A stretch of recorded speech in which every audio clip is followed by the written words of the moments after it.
नमस्कार, मी मनोज भोयर. जेएम विशेष मध्ये आपल्या सर्वांचं स्वागत आहे. राष्ट्रपती रामनाथ कोविंद यांनी अर्थसंकल्पीय अधिवेशन सुरू होण्यापूर्वी केलेल्या अभिभाषणावर राज्यसभेत जोरदार चर्चा सुरू आहे. विविध पक्षांच्या नेत्यांनी त्यामध्ये सहभाग घेतला. भाजपच्या सदस्यांनी अभिभाषणाचं समर्थन केलं तर विरोधकांनी अभिभाषणाला विरोध केला. या चर्चेमध्ये शेतकऱ्यांच्या आंदोलनावर सदस्यांनी कोणते मुद्दे मांडले त्याचा आपण जेएम विशेष मध्ये आज आढावा घेणार आहोत. हे सर्व मुद्दे वेगवेगळ्या पद्धतीने आपण पाहणार आहोत.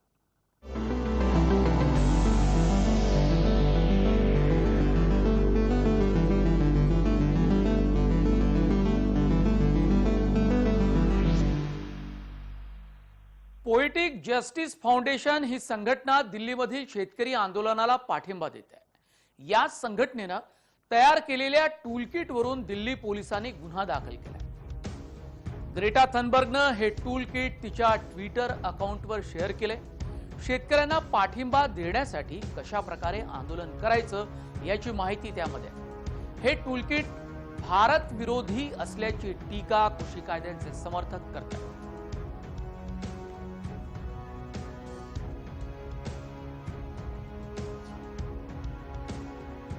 120B आईपीसी में, जिसका कि इन्वेस्टिगेशन दिल्ली पुलिस की साइबर सेल द्वारा किया जाएगा और इसमें किसी को भी हम लोगों ने अभी नेम नहीं किया है. ये हमारे संज्ञान में आया है और अगर आप 26 जनवरी और उसके आसपास के इवेंट्स को देखें तो आपको ये मालूम होगा कि ये बिल्कुल कॉपी कैट बिल्कुल एग्जीक्यूशन था. जिस तरह का प्लान इस डॉक्यूमेंट में है उसी तरह की एक्टिविटीज ग्राउंड पे भी दिखाई देती हैं. हम लोगों ने किसान जो नेता हैं जो वहाँ पे आंदोलन कर रहे हैं उनको भी ये बात बताई थी कि कुछ एलिमेंट्स ऐसे हैं जो इस किसान आंदोलन का फायदा उठाना चाहते हैं. और इसी कॉन्टेक्स्ट में दिल्ली पुलिस को सोशल मीडिया मॉनिटरिंग के कॉन्टेक्स्ट में एक पर्टिकुलर अकाउंट के द्वारा एक डॉक्यूमेंट अपलोड किया गया जिसका नाम टूलकिट है. या टूलकिट मध्ये नेमकं आहे तरी काय ते ग्राफिक्सच्या माध्यमातून पाहूया. शेतकऱ्याचं आंदोलन कशासाठी आहे त्याबद्दल या टूलकिट मध्ये माहिती दिली गेली. भारताच्या आतापर्यंतच्या कृषी धोरणावर टीका केली गेली. ब्रिटिश आणि जमीनदारांनी शेतकऱ्यांचं शोषण केल्याचा आरोप या टूलकिट मध्ये ठेवण्यात आलाय. खासगीकरण उदारीकरणानंतर भारतातील शेतकऱ्यांचं सर्वाधिक शोषण झाल्याचा आरोप केला गेला. कर्जबाजारीपणामुळे हजारो शेतकऱ्यांनी आत्महत्या केल्याचा उल्लेख आहे. भारतातील बडे उद्योजक आंतरराष्ट्रीय संस्थांनी शेतकऱ्यांची पिळवणूक केल्याचा आरोप केला गेला.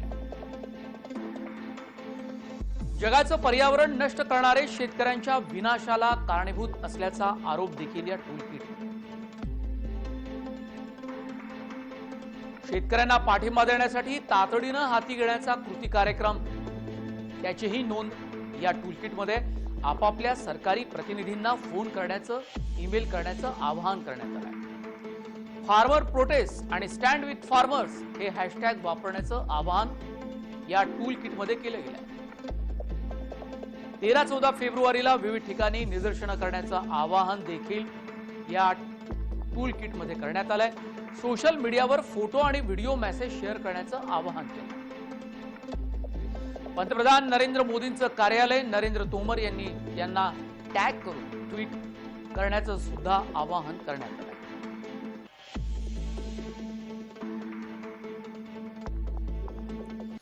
ग्रेटा थनबर्ग, मी अजूनही शेतकऱ्यांसोबत असल्याचं ग्रेटा थनबर्ग हिनं म्हटलेलं आहे आणि त्यांच्या शांततापूर्ण आंदोलनाला माझा पाठिंबा आहे. किती द्वेष, धमक्या किंवा मानवाधिकारांचं उल्लंघन केलं तरी त्यामध्ये बदल होणार नाही असं ग्रेटा थनबर्ग ही पर्यावरणवादी कार्यकर्ती म्हणते आहे. या टूलकिट मध्ये नेमकं काय ते आपण ग्राफिक्सच्या माध्यमातून पाहिल्यानंतर ग्रेटा थनबर्ग हिचं ट्विट पाहूया. मी अजूनही शेतकऱ्यांसोबत आहे आणि त्यांच्या शांततापूर्ण आंदोलनाला माझा पाठिंबा आहे. किती द्वेष, धमक्या किंवा मानवाधिकारांचे उल्लंघन केले तरी त्यामध्ये बदल होणार नाही. पर्यावरणवादी कार्यकर्ती ग्रेटा थनबर्ग तिनं पुन्हा एकदा ठासून सांगितलंय की तिची नेमकी भूमिका काय.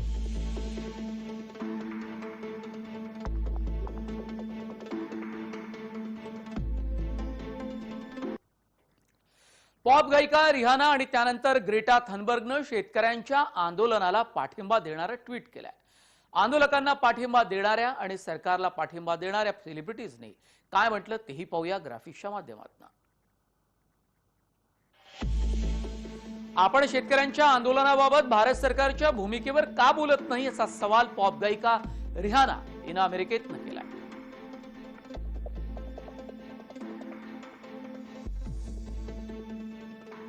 हे मानवाधिकारांचं उल्लंघन का होत आहे. त्यांनी नवी दिल्ली भोवती इंटरनेट खंडित केलेले आहेत असं मिया खलिफा या माजी पॉर्नस्टारनं म्हटलेलं आहे. मानवाधिकारांचं उल्लंघन का होत आहे असा सवाल तिनं ट्विटरवरून केला. मीना हॅरिस या कमला हॅरिस यांची नातेवाईक आहे. रिहाना ग्रेटा यांनी भारतातील शेतकऱ्यांच्या आंदोलनासंबंधी जनजागृती निर्माण केली हे उत्तम असल्याचं मीना हॅरिस यांनी अमेरिकेत म्हटलंय. कमला हॅरिस यांच्या त्या नातेवाईक आहेत. मात्र आपण शीख शेतकरी कार्यकर्ते संघटना पत्रकार आणि इतरांची प्रशंसा केली पाहिजे असंही मीना हॅरिस यांनी म्हटलेलं आहे. अमेरिकेच्या उपराष्ट्राध्यक्ष कमला हॅरिस यांच्या त्या नातेवाईक आहेत. अमेरिकी काँग्रेसमन जिम कोस्टा यांचं काय म्हणणं त्यांनी ट्विट केलेल्या भारतातील घडामोडी त्रासदायक आहेत. अमेरिकेच्या परराष्ट्र व्यवहार समितीचा सदस्य म्हणून मी परिस्थितीवर बारकाईनं लक्ष ठेवून असल्याचं जिम कोस्टा यांनी म्हटलंय. ते अमेरिकेच्या परराष्ट्र व्यवहार समितीचे सदस्य आहेत. शांततेनं आंदोलन करण्याच्या अधिकाराचा नेहमीच आदर केला गेला पाहिजे असंही जिम कोस्टा यांनी म्हटलंय. ते अमेरिकन काँग्रेसमन आहेत.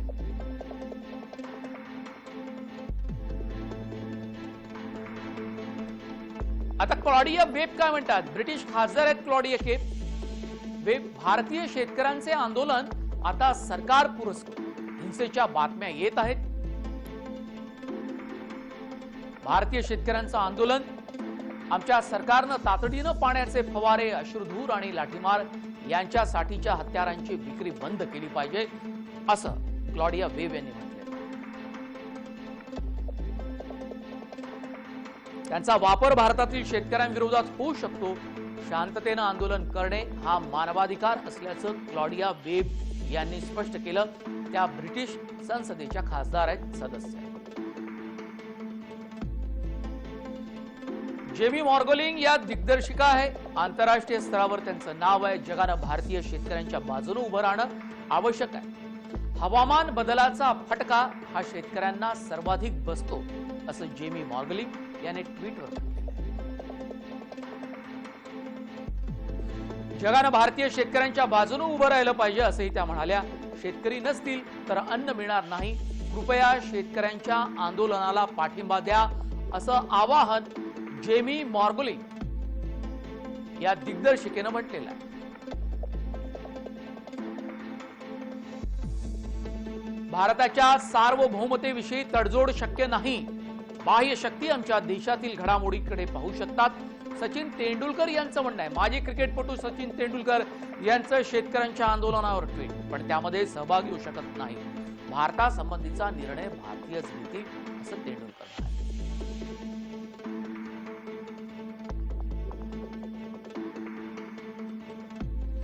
जगातील सर्वात मोठी लोकशाही म्हणून भारत स्वतःच्या समस्या सोडवण्यास समर्थ असल्याचं माजी क्रिकेटपटू अनिल कुंबळे यांनी म्हटलं.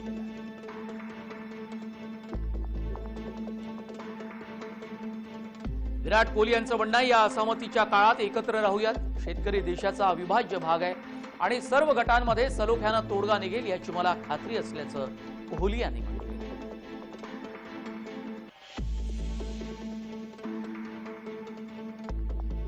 सायना नेहवाल बॅडमिंटनपटू या म्हणतात, शेतकरी आमच्या देशाचा अतिशय महत्वाचा घटक आहे आणि त्यांच्या समस्येवर तोडगा काढण्यासाठी प्रयत्न सुरू आहेत.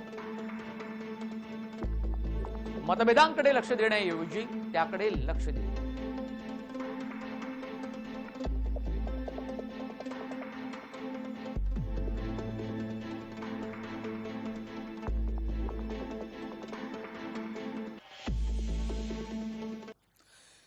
राष्ट्रपती रामनाथ कोविंद यांनी अर्थसंकल्पीय अधिवेशन सुरू होण्यापूर्वी केलेल्या अभिभाषणावर राज्यसभेत चर्चा सुरू आहे। विविध पक्षांच्या नेत्यांनी त्यामध्ये सहभाग घेतला।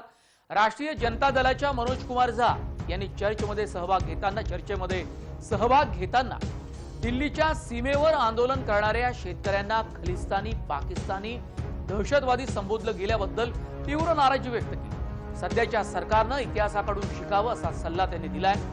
एखाद्या पदाचा सन्मान राखण्याची जबाबदारी त्या पदावरील व्यक्तीचीच असते असंही ते म्हणाले।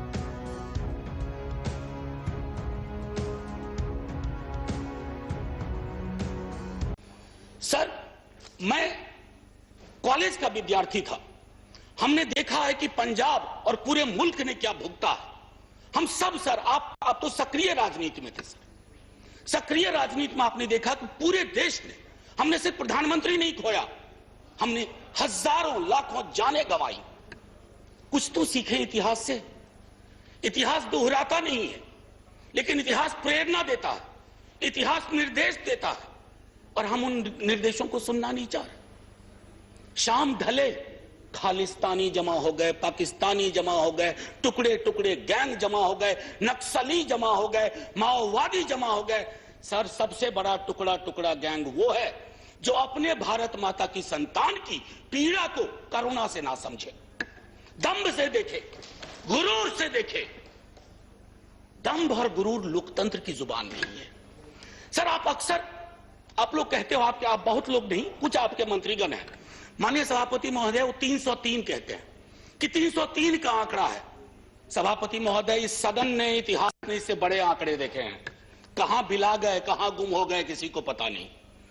आंकड़े नहीं इतिहास तय करते हैं, आंकड़ों के पीछे की संजीदगी और संवेदना इतिहास तय करती है। आपका हाई पॉइंट क्या है, आपका लो पॉइंट क्या है, आप फेल हो रहे हैं उसमें। और लाइटर मैन में कहूं, 303 नाम का एक राइफल हुआ करता था सर, उसकी सर्विस समाप्त हो गई है। 303 उसकी सर्विस समाप्त हो गई है।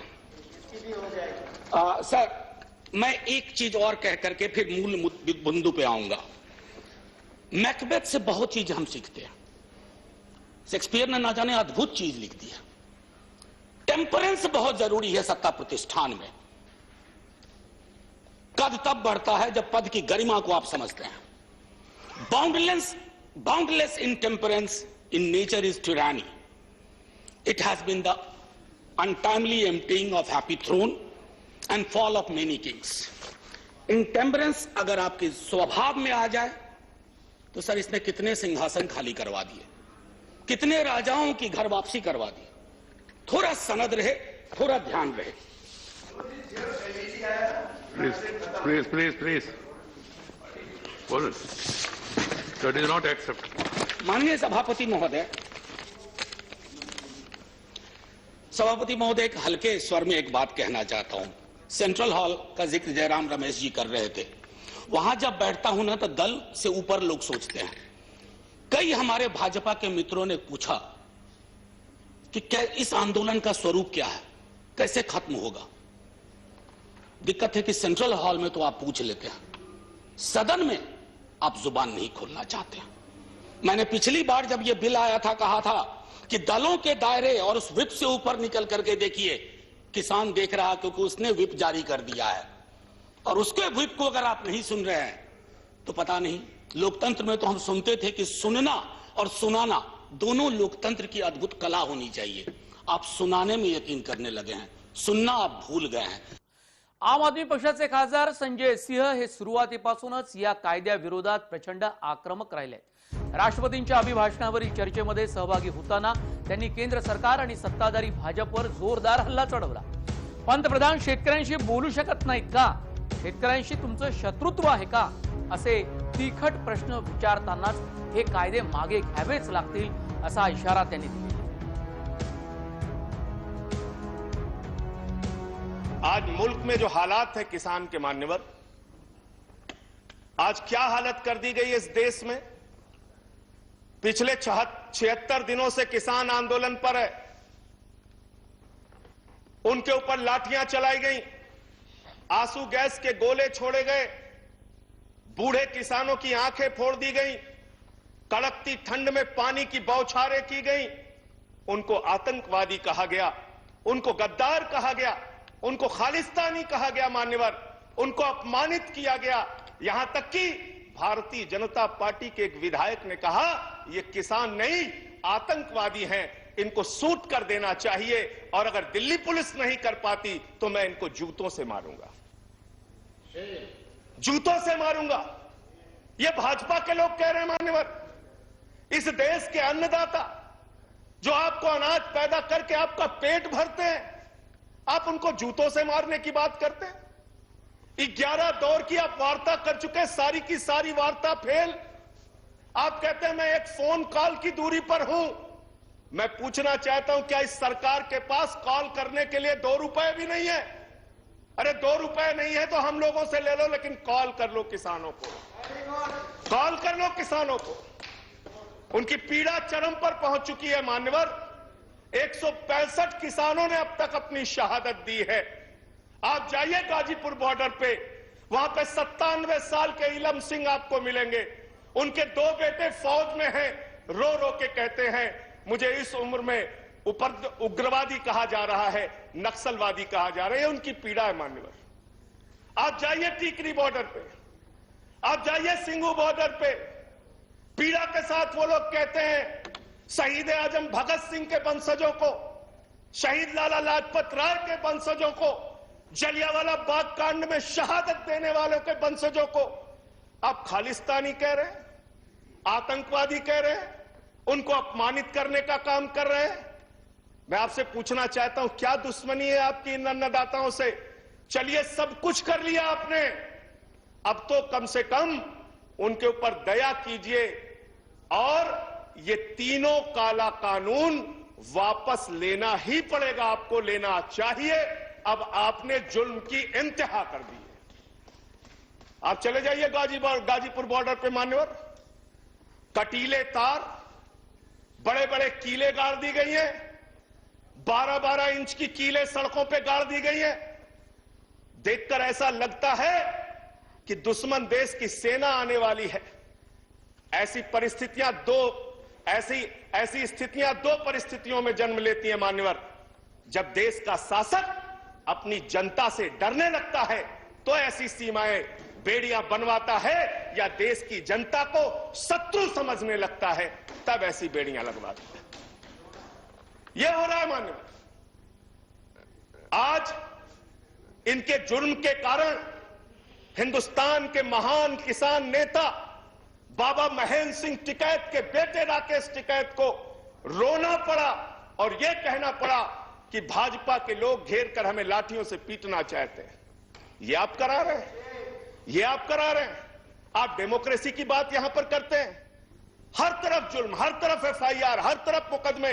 जो पानी पहुंचा रहा है उस पर मुकदमा, जो डीजल दे रहा है उस पर मुकदमा, जो खाने का इंतजाम कर रहा है उस पर मुकदमा। एनआईए लगा दो, सीबीआई लगा दो, पुलिस लगा दो, जांच लगा दो। अरे वो आपके देश के नागरिक हैं। आप कहते हैं किसानों को यह बिल समझ में नहीं आया, हम बड़े समझदार हैं, आइए हम आपको किसानी बिल समझाएंगे। मान्यवर, इनकी समस्या यह नहीं कि किसानों को यह बिल समझ में नहीं आया, इनकी समस्या यह है कि किसानों को यह बिल समझ में आ गया है और अब ये तीनों काला कानून वापस चाहते हैं किसान।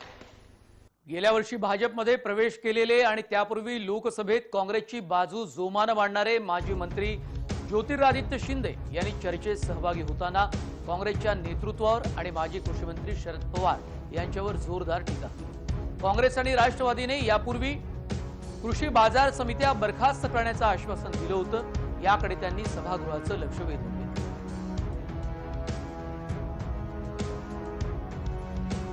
लेकिन इस बात का मुझे आश्चर्य है कि जिन लोगों ने ऐसे ही कानून की वकालत की थी,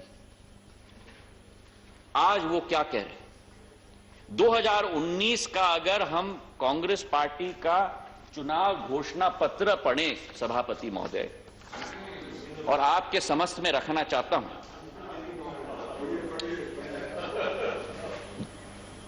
इस चुनाव घोषणा पत्र में अंक नंबर 11 में लिखा है, and I quote, Congress will repeal, I repeat, will repeal the Agricultural Produce Marketing Committees Act and make trade in agricultural produce, including exports and interstate trade, free, I repeat, free from all restrictions. उस समय के हमारे कृषि मंत्री जी,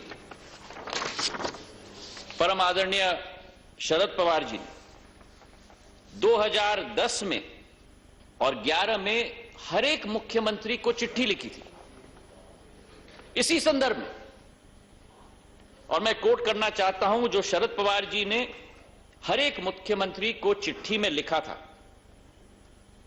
As you are aware, the agriculture sector needs well-functioning markets to drive growth, employment, and economic prosperity in rural areas of the country. This requires huge investments in marketing infrastructure, including the cold chain. And for this, private sector participation is essential. I repeat, and for this, private sector participation is essential. निजी क्षेत्र का निवेश अनिवार्य है। काँग्रेसचे ज्येष्ठ नेते दिग्विजय सिंह यांनी चर्चेत सहभागी होताना ज्योतिरादित्य शिंदे यांच्या टीकेला उत्तर दिलं। काँग्रेसनं कृषी समित्या बरखास्त करण्याचं आश्वासन दिलं होतं, मात्र त्यासाठी सगळ्यांना विश्वासात घेण्याची पक्षाची भूमिका होती असं ते म्हणाले। कृषी विधेयक मंजूर करण्यापूर्वी विरोधकांनी मागणी केल्याप्रमाणे ती सिलेक्ट कमिटीकडे का पाठवली नाहीत असा सवाल त्यांनी केला। मैं आपसे निवेदन करना चाहता हूं कि उसके गुणदोषों पर मैं नहीं जा रहा हूं, क्योंकि उसके ऊपर चर्चा नहीं हो रही है। अगर चर्चा होती तो उसके क्या क्या कौन कौन से एक्ट में कहां क्या कमी मैं आपको बताता। लेकिन आपने कांग्रेस मैनिफेस्टो की बात की है। कांग्रेस मैनिफेस्टो में टेक 5 मिनट्स मोर सर, उसमें मैनिफेस्टो में था, लेकिन मैनिफेस्टो में यह कहा था कि इस पर आम सहमति नहीं होगी। हमने मांग की थी कि आप ऑर्डिनेंस हम जो है उसको वापस करिए और सेलेक्ट कमेटी बनाइए। यहां पर अमेंडमेंट आए थे, सदस्यों ने दिए थे। मुझे इस बात का दुख है, मैं बहुत सम्मान करता हूं उपसभापति महोदय का, लेकिन मैं अपनी सीट पर था और अपनी सीट से मैंने डिवीजन मांगा, लेकिन डिवीजन नहीं दिया। इसके बारे में कौन जिम्मेदार है? आज यदि किसान घर द्वार छोड़कर अगर दिल्ली के आसपास बैठे हुए हैं, आप कहते हैं कि तो षड्यंत्र है, कांग्रेस करा रही है। श्रीमान, मैं आपकी आज्ञा से माननीय प्रकाश सिंह बादल जी ने जो पत्र लिखा प्रधानमंत्री जी को, उसको पटल में रखना चाहता हूं। उन्होंने साफ कहा है, आज अकाली दल सबसे पुराना एनडीए अलाइड पार्टनर है उसका, शिवसेना जी भी उनसे अलग हो गई। ये सब लोग प्रधानमंत्री की जो मोदी जी का जो अहम और अहंकार है, उसकी वजह से आज परेशान है। मैं आपसे कहना चाहता हूं कि इसके बारे में पूरी तरीके से ये किसान विरोधी है। काँग्रेसचे दीपेंदर सिंह हुड्डा यांनी शेतकऱ्यांना दिल्लीमध्ये रामलीला मैदानावर आंदोलन का करू दिलं नाही असा प्रश्न विचारला। शेतकऱ्यांवर दिल्लीची सीमा अडकवल्याचा आरोप केला जातो। ते सीमा अडवायला आले नव्हते, मात्र त्यांना दिल्लीत प्रवेशच करू दिला नाही, याबद्दल त्यांनी टीका केली। 26 जानेवारीला 6 महीने तक आंदोलन चलता रहा हरियाणा और पंजाब में। कहीं पिपली में लाठीचार्ज हुआ तो कहीं पंजाब के एक टोल पे किसान बैठा, मगर उनकी सुनवाई नहीं हुई। और 6 महीने के बाद शांतिपूर्ण तरीके से वो किसान उठकर उन्होंने फैसला किया कि रामलीला ग्राउंड में जाके धरना देंगे। आज कुछ लोग पूछते हैं कि यातायात की इतनी परेशानी हो रही है, बॉर्डर्स पे बैठे हैं। ये बॉर्डर्स पे बैठने नहीं चले थे, ये रामलीला ग्राउंड वही रामलीला ग्राउंड जहां सभी राजनीतिक दलों को अधिकार है, जहां देश की सरकार के विरोध में बड़े बड़े आंदोलनों की गवाही वो रामलीला ग्राउंड देता है। जयप्रकाश नारायण आंदोलन से लेकर अन्ना आंदोलन तक वहां बैठ के धरना देने के लिए आना चाहते थे। शांति प्रिय तरीके से चले। हरियाणा की सीमा में जैसे ही आए, कोई प्रोवोकेशन नहीं था। हरियाणा की सरकार ने हमलावर हो गई। हरियाणा की सरकार सोचा था, उस समय किसान केवल शांति से जा रहे थे, सोचा था रोक लेंगे, मगर ये वही खून है जो देश की सीमा पर दुश्मन की गोली और गोलों के सामने छाती अड़ाए खड़े हैं, उनसे पीछे नहीं हटते। राष्ट्रपतीच्या अभिभाषणावर उत्तर देताना अनेक मुद्दे पुढे आले आहेत। विरोधकांनी केंद्र सरकारवर जोरदार हल्ला चढवलेला आहे। शेतकऱ्यांच्या आंदोलनाच्या संदर्भामध्ये वेगवेगळे पैलू या चर्चेदरम्यान मांडण्यात आले। यावर केंद्र सरकार आता आपलं उत्तर मांडणार आहे। वेळ झाली जेएम विशेषमध्ये इथेच थांबण्याची। आपण पाहत राहा जय महाराष्ट्र।